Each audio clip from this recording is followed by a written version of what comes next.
The Westbrook mansion loomed against the Manhattan skyline, its imposing architecture a testament to old money and even older secrets.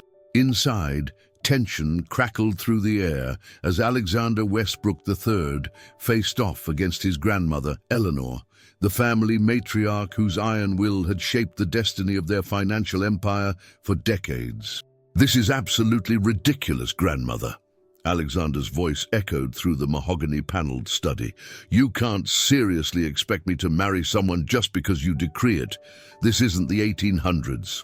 Eleanor Westbrook sat regally behind her antique desk, her silver hair perfectly coiffed, her posture ruler straight despite her 80 years, her piercing blue eyes fixed on her grandson with the same intensity that had intimidated boardroom executives for half a century.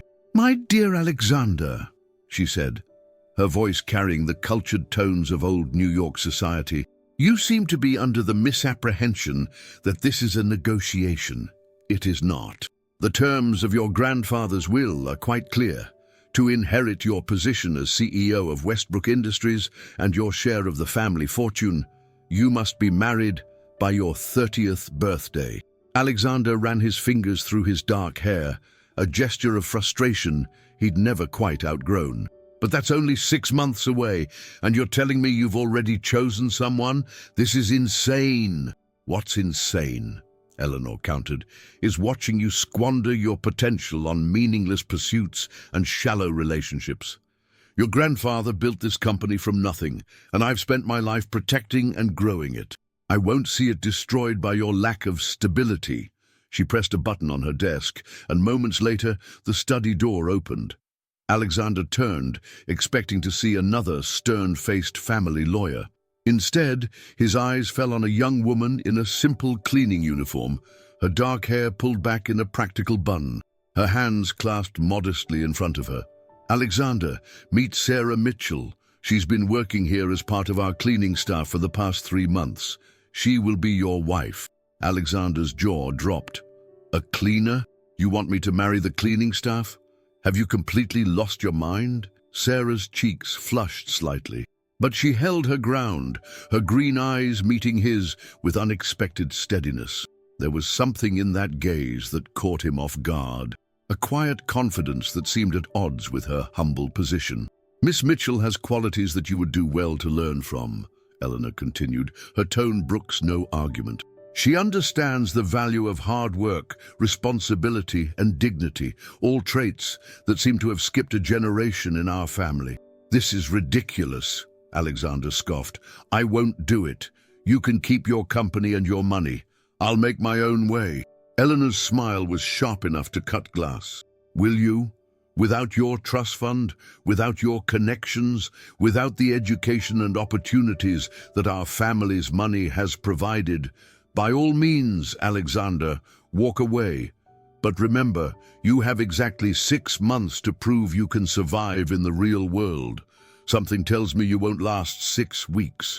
Alexander opened his mouth to argue, but the words died in his throat. His grandmother was right. He had no idea how to live without the safety net of family wealth. His entire life had been built around the assumption of inheritance. "The choice is yours," Eleanor continued, her voice softening slightly.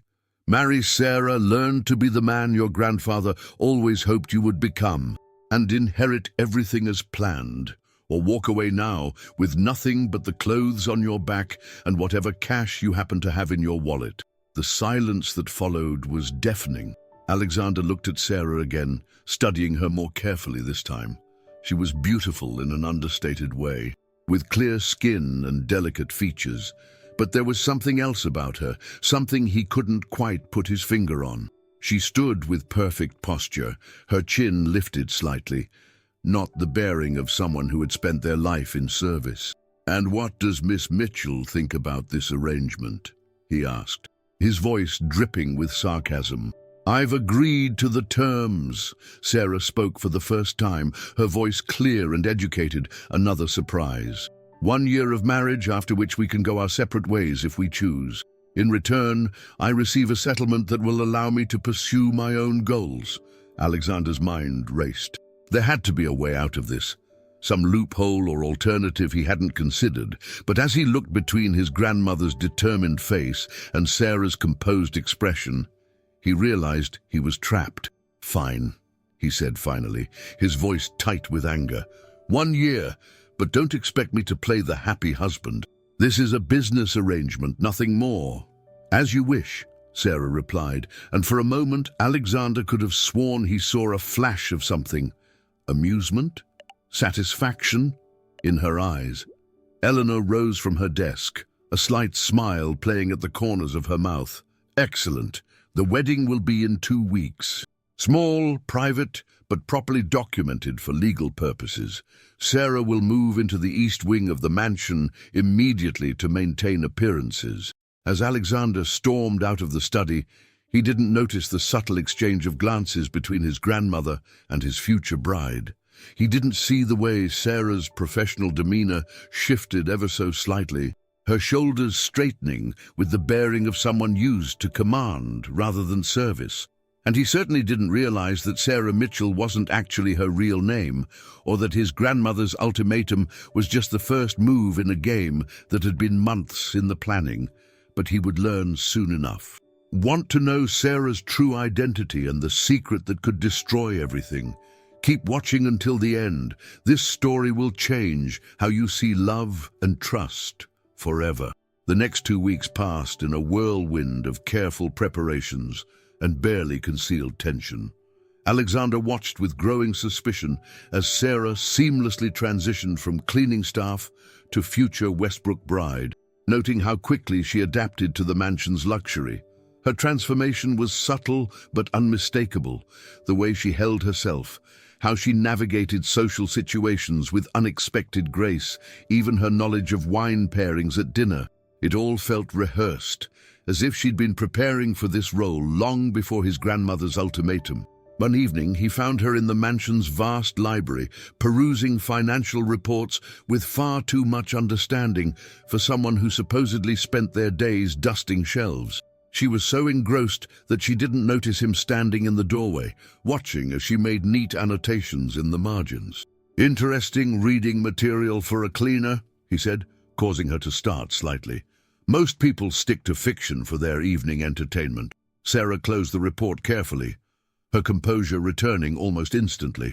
"I believe in being prepared, Mr. Westbrook. If I'm to be your wife, even temporarily, I should understand your family's business, and you just happen to understand complex financial statements." He moved closer, noting how she tensed slightly. "Who are you really?" "Sarah Mitchell, if that's even your name." A small smile played at the corners of her mouth. "Would it matter if I told you? You've already decided what you think of me. Try me." She stood, smoothing her skirt with practiced elegance. "I'm exactly who your grandmother says I am. Someone who understands the value of hard work and responsibility. Whether you choose to believe, that is your decision." Before he could press further, his grandmother's voice rang out from the doorway. "Sarah, dear, would you join me in my study?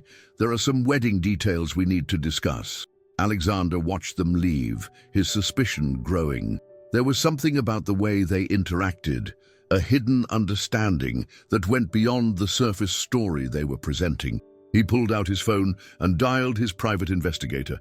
"Jenkins, I need everything you can find on Sarah Mitchell, and I mean everything." The wedding day arrived with all the pomp and circumstance that old money could buy, despite Eleanor's claims of keeping it small and private. The mansion's ballroom had been transformed into an intimate chapel, with white roses and lilies perfuming the air. The guest list was indeed limited, but Alexander noticed that every person present was strategically important to Westbrook Industries. Board members, key investors, influential family friends. Sarah appeared at the end of the aisle in an elegant Vera Wang gown that fit her perfectly, as if it had been made for her months ago rather than weeks. As she walked toward him, Alexander caught glimpses of the same subtle inconsistencies that had been nagging at him. Her poise was too perfect, her smile too practiced. She moved like someone who had walked down many formal aisles before, not a cleaning woman experiencing her first taste of luxury. The ceremony passed in a blur of traditional vows and legal documentation. Alexander played his part, speaking the words expected of him, while his mind raced with questions. When he slipped the ring onto Sarah's finger, a family heirloom his grandmother had insisted upon, he noticed a faint tan line where another ring had recently been. At the reception, he watched her work the room with surprising skill. She knew exactly how to engage with each guest, displaying an understanding of corporate politics that went far beyond what any amount of preparation could explain. When she discussed emerging markets with a board member or referenced obscure company history with a long-time investor, Alexander's certainty grew. Sarah Mitchell was not who she claimed to be. His phone buzzed in his pocket, Jenkins finally getting back to him with information. He slipped away to the garden terrace, eager to hear what his investigator had uncovered. "Mr. Westbrook," Jenkins' voice was tense. "We have a problem. I can't find any record of Sarah Mitchell existing before 3 months ago. No social security number, no previous employment history, nothing. It's as if she was created out of thin air right before she started working at your mansion." Alexander's grip tightened on his phone. "What about facial recognition? There must be something." "That's the thing, sir. Every time I try to run her photo through the database, I hit firewalls, high-level ones, the kind used by federal agencies." Before Alexander could respond, he heard soft footsteps behind him. He turned to find Sarah standing there, moonlight silvering her wedding gown. "Doing some last-minute background checks?" she asked, her voice carrying an edge he hadn't heard before. "I'm afraid Mr. Jenkins won't find anything useful, at least nothing he's cleared to access." Alexander ended the call without taking his eyes off her. "Who are you?" "Your wife, as of about 2 hours ago." She moved closer, and for the first time, he saw steel beneath her gentle demeanor. "But I suppose you're asking about more than that. Tell me, Alexander, what do you know about the Richardson scandal from 3 years ago?" He felt the blood drain from his face. The Richardson scandal had nearly destroyed Westbrook Industries, a complex fraud scheme that had cost investors billions and almost landed several board members in federal prison. The company had barely survived, saved only by some last-minute maneuvering and his grandmother's iron will. "That was all settled," he said carefully. "The responsible parties were identified and dealt with."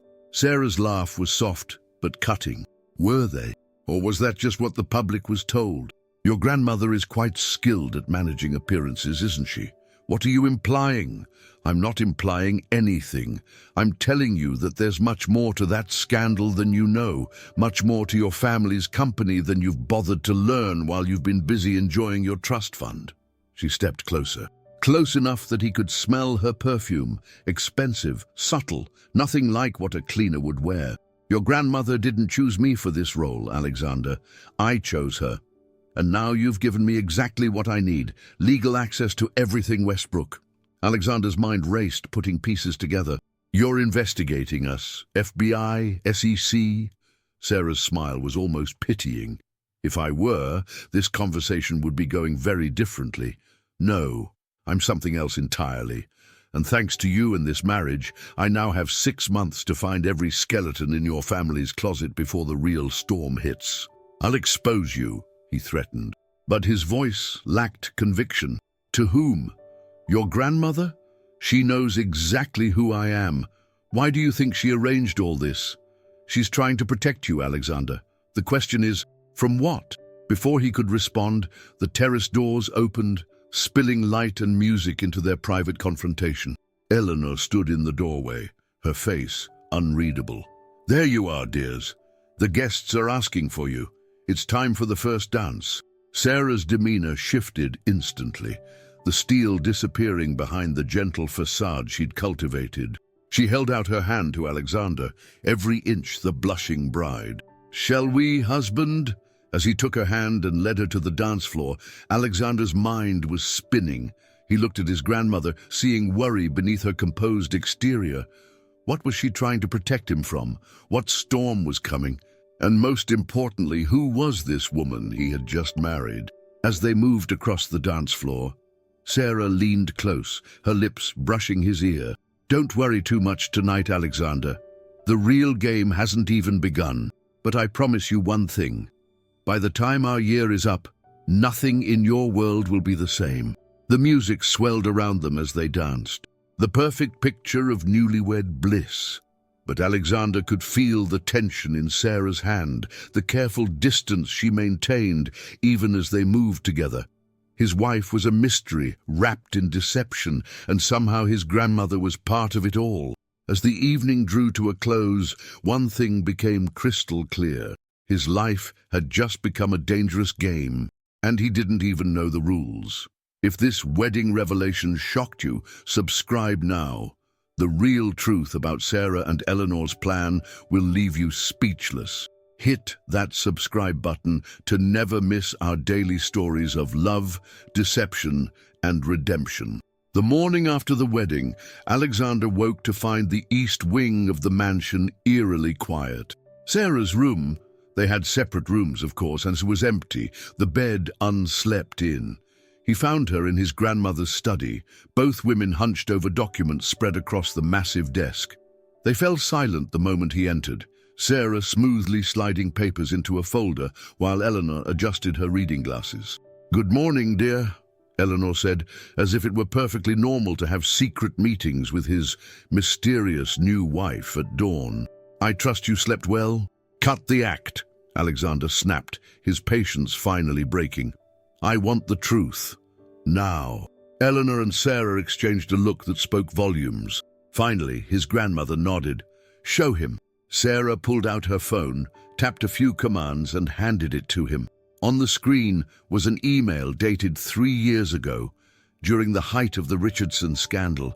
As he read, his hands began to shake. "This is impossible," he whispered. "Dad would never—" "Your father didn't just know about the fraud," Sarah said quietly. "He orchestrated it. The entire Richardson scandal was a cover for something much bigger."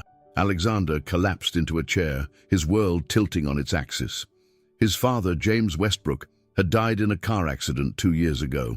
He'd been remembered as the victim of the Richardson scandal, the honest businessman who'd been deceived by corrupt board members. Now, staring at irrefutable evidence of his father's guilt, Alexander felt physically ill. "That's not all," Eleanor said, her voice heavy with years of secrets. "James was working with someone who's still out there, still pulling strings, someone who's about to make their move against Westbrook Industries." "Who?" Alexander demanded. "Victor Blackwood," Sarah answered, speaking the name like a curse.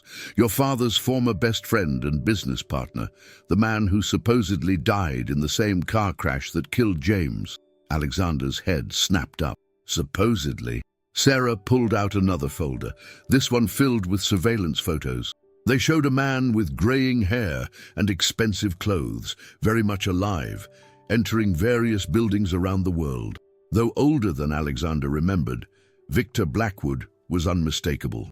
"He's been busy these past 2 years, Sarah continued, building shell companies, moving money, positioning people inside Westbrook Industries.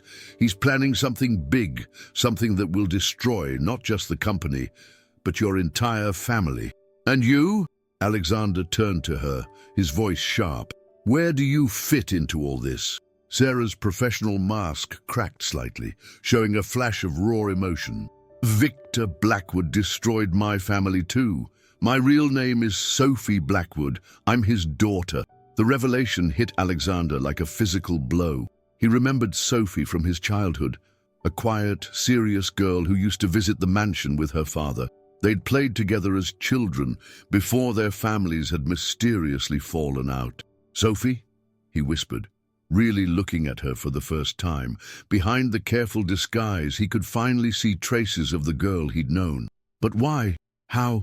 "When I discovered what my father had done, what he was planning to do, I couldn't stand by and watch." Sophie's voice was tight with controlled anger. "I approached your grandmother 6 months ago with evidence of his survival and his plans. Together, we developed this strategy. The marriage," Alexander said slowly. "It gives you legal access to everything, protects you with the Westbrook name, and puts me in position to help stop him," Sophie finished. Your grandmother insisted on the cleaning staff cover story. She wanted to test your character, see how you'd treat someone you thought was beneath your social status. Alexander turned to his grandmother, accusations ready on his tongue, but the look on Eleanor's face stopped him. For the first time in his life, he saw fear in those steely blue eyes. Victor's plan goes beyond simple revenge, Eleanor said quietly. He's discovered something about Westbrook Industries, something even I didn't know, something hidden in your grandfather's original corporate structure. What are you talking about? Sophie pulled out another document, this one yellowed with age. Your grandfather built a failsafe into the company, a legal mechanism that, if triggered under specific circumstances, would transfer controlling interest to his chosen successor. Not just the CEO position, everything. Complete ownership of Westbrook Industries. But I'm the successor, Alexander said. The will is only part of it, Eleanor interrupted. The failsafe requires specific conditions. The chosen successor must be married, must have demonstrated moral character, must have shown ability to put the company above personal gain. Your grandfather wanted to ensure that whoever took control would be worthy of his legacy. And Victor knows about this? Sophie nodded grimly. He's spent 2 years putting pieces in place. If he can prove you're unfit to trigger the failsafe, if he can show you're morally compromised, more interested in your trust fund than the company's welfare, control reverts to the board of directors, a board he's been quietly influencing. Which is why, Eleanor added, we needed to ensure you married someone trustworthy, someone who could help protect you and the company, someone who understands exactly what we're up against. Alexander's mind raced, processing the implications. The 6-month deadline is when Victor plans to make his move, Sophie confirmed. We have until then to find proof of his activities, protect the company, and ensure you're ready to take control. And if we fail, then Westbrook Industries falls to Victor, Eleanor said softly, along with everything your grandfather built, everything he wanted to protect, including certain classified government contracts that Victor would love to get his hands on. The weight of responsibility settled on Alexander's shoulders like a physical burden. He looked at Sophie, no longer Sarah the cleaner, but someone far more complex, someone who had sacrificed her own identity to stop her father's schemes. Why didn't you just tell me all this from the beginning? Sophie's answer was gentle, but firm. Because we needed to know if you could change, if you could become someone worthy of the trust your grandfather placed in you, someone who could see beyond appearances and privilege to what really matters. Before Alexander could respond, his phone buzzed. A text message from an unknown number contained a single image, a recent photo of him and Sophie on the terrace during their wedding, clearly taken with a long-range lens. Beneath it was a message. Hello, son. Congratulations on your marriage. We'll be in touch soon. V. Alexander looked up to find both women watching him intently. He knows. Sophie's face hardened with determination. Of course he knows. That's what makes the next few months so dangerous. Every move we make, everything we do has to be perfect. One mistake and we lose everything. Then we better make sure we don't make any mistakes, Alexander said, surprising himself with his resolve. Where do we start? Eleanor smiled for the first time that morning, a fierce expression that reminded him why she'd ruled the business world for so long. We start, my dear grandson, by teaching you everything you should have learned years ago, beginning with the lesson your father never understood. Power without principle is nothing but a weapon waiting to be turned against you. As the morning sun streamed through the study windows, Alexander realized his life had become something out of a corporate thriller. His wife was an undercover operative, his father had been a fraud, and his family's company was at the center of a conspiracy he was only beginning to understand. But as he looked at Sophie, seeing both the girl he'd known and the woman she'd become, he felt something unexpected, hope. Maybe, just maybe, they could not only save the company, but also find something real in this marriage of convenience and secrets. The game is just beginning. Subscribe now and turn on notifications to discover if Alexander and Sophie can stop Victor before it's too late. Tomorrow's story will touch your heart just as deeply. The next 2 months transformed the Westbrook mansion into a war room. Alexander threw himself into learning everything about the company, working 18-hour days alongside Sophie and Eleanor. Gone was the carefree playboy, replaced by a man driven by purpose and an increasing understanding of what was at stake. Sophie proved to be a ruthless teacher. "Your father's signature," she said one evening, sliding a document across the desk. "Look at it closely. What do you notice?" Alexander studied the paper, comparing it to others they'd gathered. The angle changes slightly on documents from the last year before his death. Almost imperceptible, but good. Sophie's approval warmed him more than he wanted to admit. That's when the forgeries started. Victor was already moving pieces into place, using your father's signature to authorize transfers and appointments. They worked like this for hours each day, piecing together the puzzle of Victor's infiltration. Alexander found himself constantly distracted by Sophie's presence, the subtle scent of her perfume, the way she tucked her hair behind her ear when concentrating, how her eyes lit up when making a breakthrough. The pretense of their marriage was becoming dangerously close to feeling real. One night, he found her alone in the library, crying over an old photograph. It showed her as a teenager with Victor, both smiling at a birthday party. She quickly wiped her eyes when she noticed him. "Sorry," she muttered. Moment of weakness. Alexander sat beside her, closer than he'd allowed himself before. "He's still your father."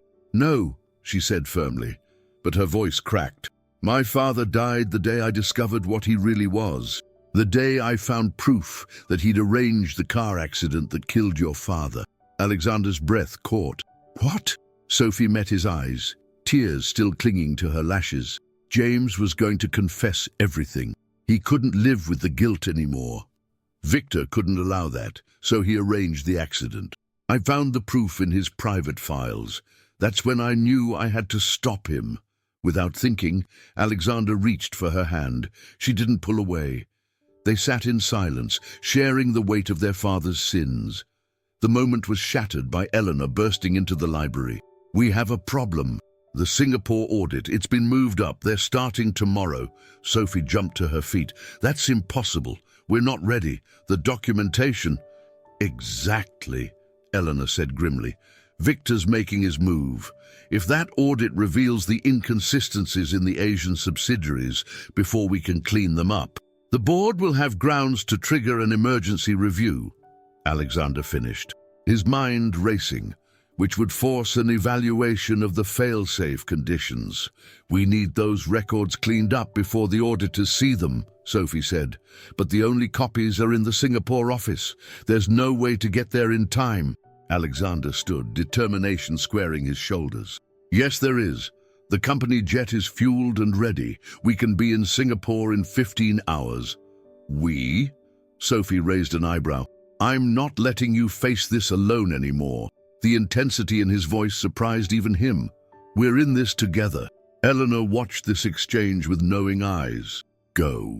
I'll handle things here. And Alexander," her voice softened, "be careful, both of you." The flight to Singapore was tense with unspoken emotions and growing danger. They worked throughout the journey, preparing for what they might find.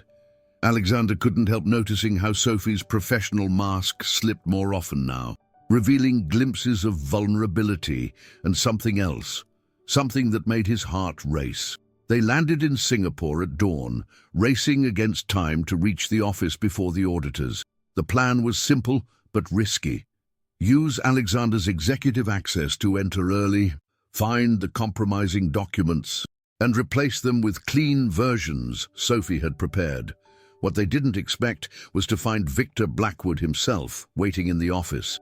"Hello, Sophie," he said, rising from behind the CEO's desk. "Or should I say Sarah? I must admit, you played your role beautifully." His smile was cold as he looked at Alexander. "And you, son?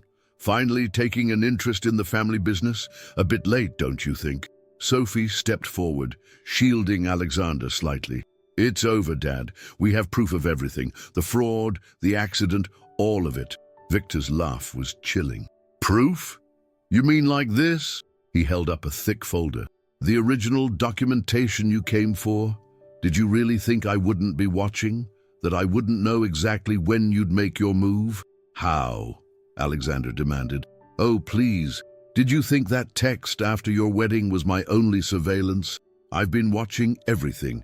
The coded conversations with Eleanor, the late-night strategy sessions, the growing closeness between you two. His smile turned predatory. I taught you everything you know about investigation, Sophie. Did you forget that? Not everything, Sophie replied, her voice steel. You didn't teach me about conscience, about doing what's right despite the cost. Right? Victor spat the word. Was it right when the first generation of Westbrook stole my grandfather's patents? When they built this empire on stolen innovation? Everything I've done has been about justice. Justice? Alexander stepped forward. You killed my father! Your father was weak, Victor snarled. He was going to destroy everything we'd worked for, expose operations that went far deeper than you could imagine. The Richardson scandal wasn't just fraud. It was covering up decades of corporate espionage, weapons tech development, things that would have brought down governments. He moved around the desk, the folder held loose in his hands. But now, thanks to you two, I have everything I need. These documents prove Alexander's unfitness to trigger the failsafe. Once the board sees them, along with evidence of your deceptive marriage scheme. You mean, like this evidence? A new voice spoke from the doorway. Eleanor Westbrook stood there, phone held high, recording everything. Behind her, several serious-looking men in suits entered the office. Victor's face drained of color. How? Did you really think I'd send them alone? Eleanor's voice was pure ice. That I wouldn't have a backup plan. The real audit team has been listening to every word. Victor, along with representatives from several very interested government agencies. As the men moved to surround Victor, he made one desperate move, lunging towards Sophie with rage in his eyes. Alexander reacted instinctively, pushing her out of the way. In the struggle, Victor lost his balance, crashing through the floor-to-ceiling window in a shower of glass. Sophie's scream echoed through the office as Victor disappeared over the edge. Alexander grabbed her, holding her back from the broken window, turning her face into his chest so she wouldn't have to see. The sound that followed would haunt them both forever. Hours later, after the police had come and gone, after statements had been given and documents secured, Alexander and Sophie stood in their hotel room, the adrenaline finally wearing off. I never wanted him to die, Sophie whispered, her voice raw. I just wanted to stop him. Alexander pulled her close. All pretense forgotten. I know. She looked up at him, tears tracking down her cheeks. What happens now? Now, he said softly, wiping a tear away with his thumb, we rebuild. Together. Not because of a contract or a failsafe, but because. Instead of answering, he kissed her. All the fear, relief, and growing love of the past months poured into that kiss. When they finally broke apart, both breathless, Sophie managed a shaky smile. I suppose this means our marriage of convenience isn't so convenient anymore. Alexander laughed, the sound full of hope and possibility. I suppose not. Think you can handle being actually married to a Westbrook? I think, she said, pulling him down for another kiss, that's a risk I'm willing to take. Can love born from deception become real? Subscribe to find out how this story ends and join our family of millions who love these touching stories of redemption. 4 months after the events in Singapore, the Westbrook mansion buzzed with a different kind of energy. The grand ballroom, where Alexander and Sophie had first exchanged their false vows, was being prepared for another ceremony.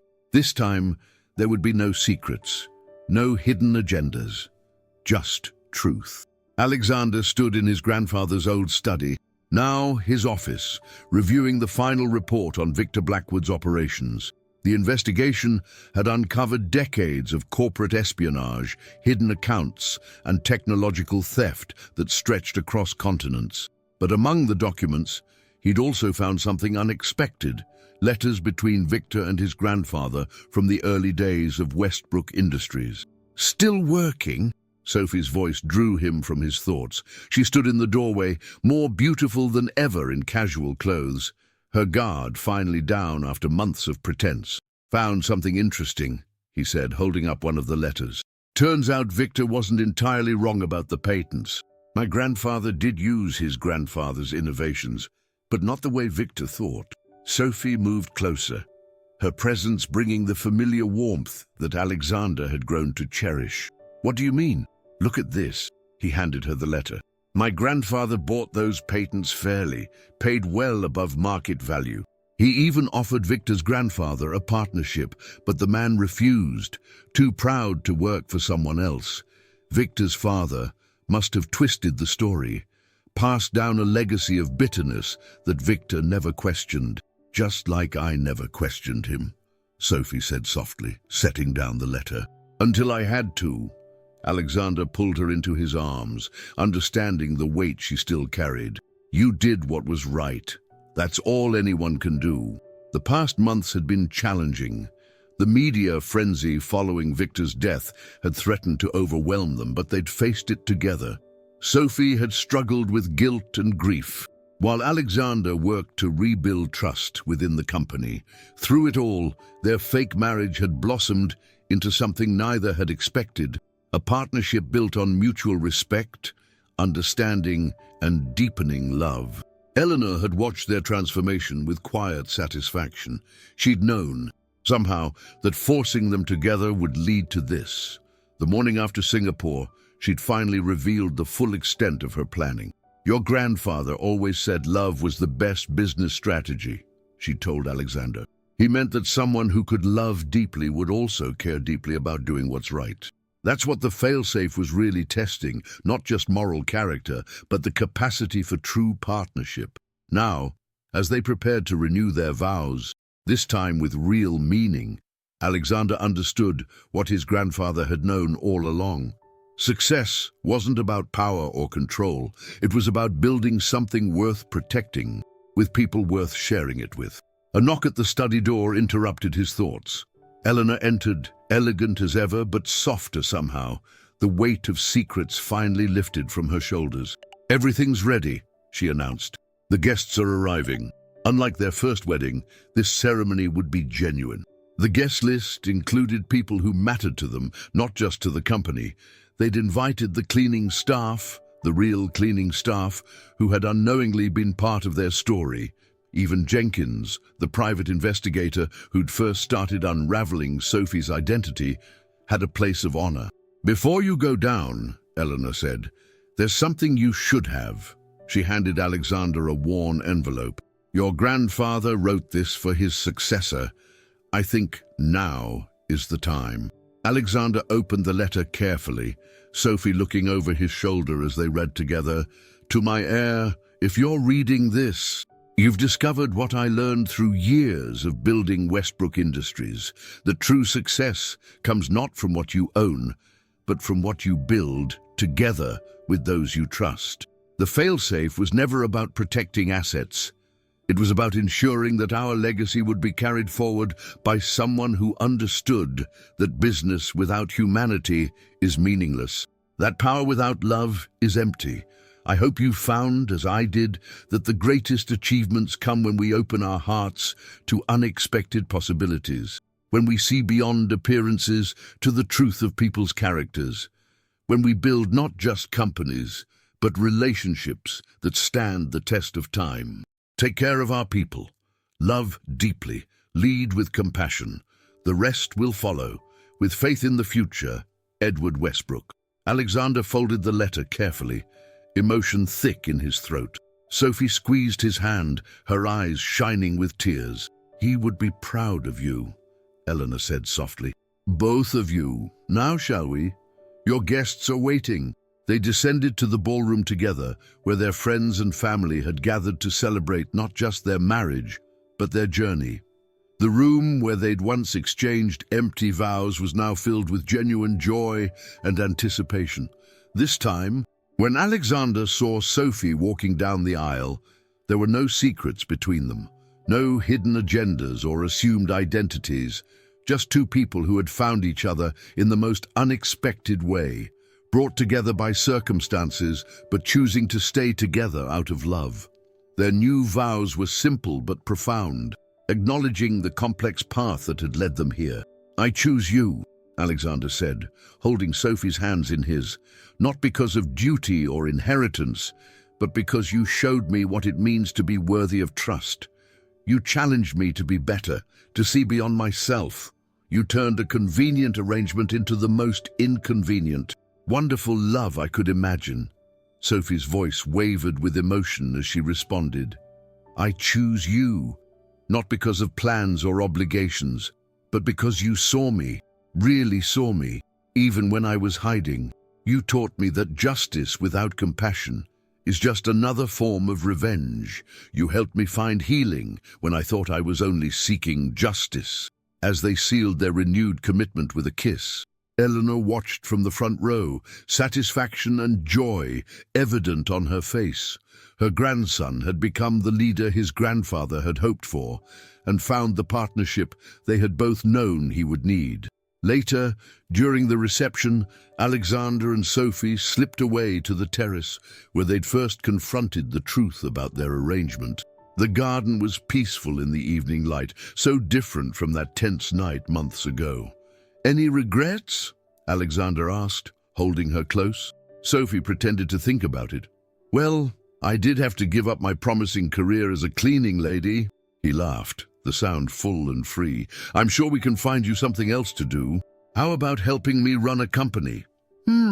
She mused, wrapping her arms around his neck. "I suppose that could work, as long as we do it together." "Together," he agreed, kissing her softly. "Always." From the ballroom doorway, Eleanor watched them with a satisfied smile. She thought of her late husband, of his wisdom in understanding that the greatest legacies are built not on power or wealth, but on love and trust. Alexander and Sophie had proven that true partnership, in business and in life, comes when we're brave enough to look beyond appearances and open our hearts to unexpected possibilities.